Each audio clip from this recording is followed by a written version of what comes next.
Hi guys, and welcome back.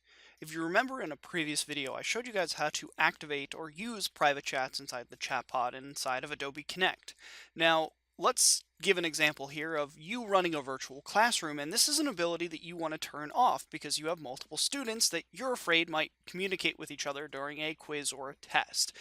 This is actually a setting that you can enable or disable anytime you want inside of your Adobe Connect room. So let's go ahead and take a look at that right now.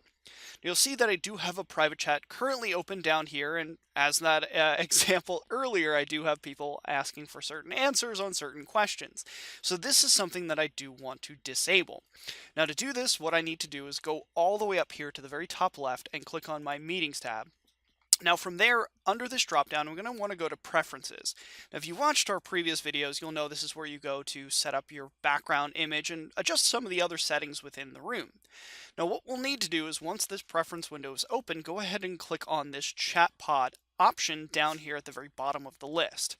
Now you notice the settings here aren't really that much. We only really have the one setting here, which is enable private chats for participants or disable it. Now if I unselect that and I go ahead and click done down here, private chats are now disabled. Now that does not mean that all private chats are disabled. I still have the ability as a host or presenter to private chat with my participants inside of the room. So if a student has an issue that they want to ask the instructor, they still have the ability to do that privately. We're now just shutting the ability to do private chats between two individual users down inside of the room.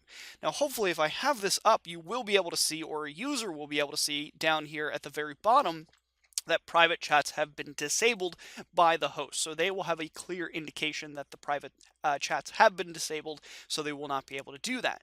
Now guys, that's how easy it is to disable private chatting. If you don't want it inside of your Adobe Connect room, stay tuned for more videos that we produce every single week, and have a great rest of your day.